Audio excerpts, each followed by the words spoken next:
Hold on. That's your reaction, Rudeus? Do you not know what that is? There's no way. There's no goddamn way. That's Orsted's clothing, right? The dragon god, right? There's no way I'm bugging. That gotta be it. If I remember correctly, that's exactly what he was wearing when he almost killed you, my brother. But this is the face he's making right now. What the hell? I thought I was gonna see like a traumatic response or something, or a flashback. Similar to when he met the masked girl for the first time. But it seems like he must have forgotten who wore this clothing, which doesn't make sense to me since it was such a important dramatic moment in his life that'd be haunting his nightmares and all that. But I wonder why Mushoku Tensei showed this small little detail. Like, it must have mean something, because if that's actually Orsted's clothing, then it must mean he's somewhere nearby or somewhere around the continent. Because remember, Nanahoshi, that's the masked girl's name, right? She said that she's not even supposed to tell Rudeus about the teleportation circles and all that. And it seems like Orsted, the dragon god, it seems like that's where he be. It looks like that's his main transportation for the most part. Because I was thinking when she said that is because like there's some side effects or something, or like you have to be like a certain level of strength to like use it properly, or there's some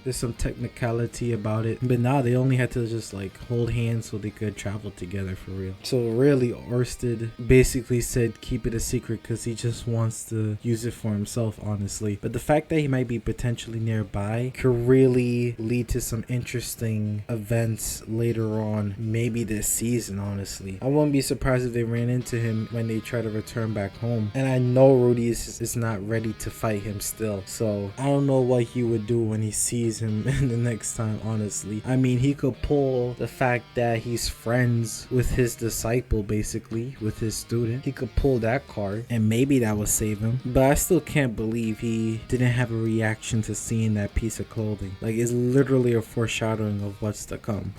Like, your demise is to come, you know what I'm saying? But we'll see. We'll see what role he plays in the story, if there is a role for Orsted in the near future. Or maybe I'm just like rambling about nothing and it's actually somebody else's clothing entirely. Now we finally have Rudeus leaving his home, leaving his wife, fulfilling his purpose of getting milk and not returning. But on a serious note, he's lucky as hell. This was supposed to be like a year-long journey just to even reach the continent. The fact that he was able to use a secret teleportation circle to shorten the time of teleporting to the continent, that's some main character privilege, plot armor if I ever seen it. But of course, like I was saying earlier, I truly believe that his return back home is not gonna be as smooth. Something is definitely gonna happen that's gonna delay his time to go back home to Sophie. But seeing him traveling again made me remember why I liked Mushoku Tensei so much back in like season 1 and also season 1 part 2. I don't know, I just feel like Mushoku Tensei is at his best when they're on their adventure time type of show and Rudeus has like members he's traveling with, and they like introduce new places and new creatures and all that, and of course characters that you think is temporary but they end up coming back later on in the story. They do have an interesting way of world building. It's like the whole world seems big but small at the same time, because it seems like everywhere Rudeus goes is either he sees the people again eventually, or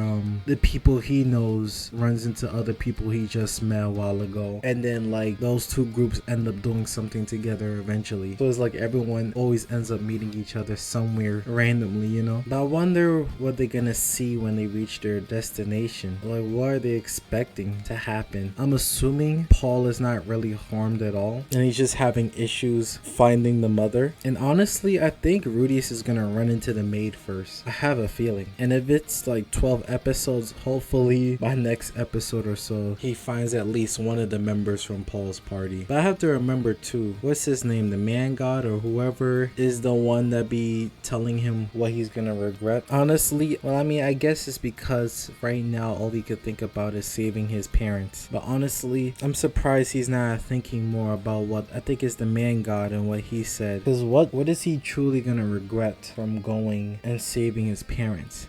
Something must be happening, either where Sophie and his sisters are at, or something is gonna happen like during their journey back. Because here's the thing too, there's something Rudeus has to decide as well. Like, after saving his parents and all that, what is the next step? What is like the next move? Is like everyone everyone gonna move into his house, I guess. I'm assuming that'll probably be the case, but that's if like everything goes well, and I doubt that's gonna happen, because when does that happen in any story or like any type of show where your plans just run so smoothly? But yeah, I'm looking forward to seeing this little adventure. Of course, they're gonna have their funny moments here and there. This is really gonna test and see how strong Rudeus is currently, because really we haven't really seen Rudeus in battle mode in a minute, so he hasn't really been able to test his training for a while, honestly. So yeah, you let me know your thoughts on this episode. Is the clothing a foreshadowing, or am I just jumping into conclusions? Let me know in the comment section. But yeah, let's have a discussion in the comment section down below. Like and subscribe. Thanks for watching.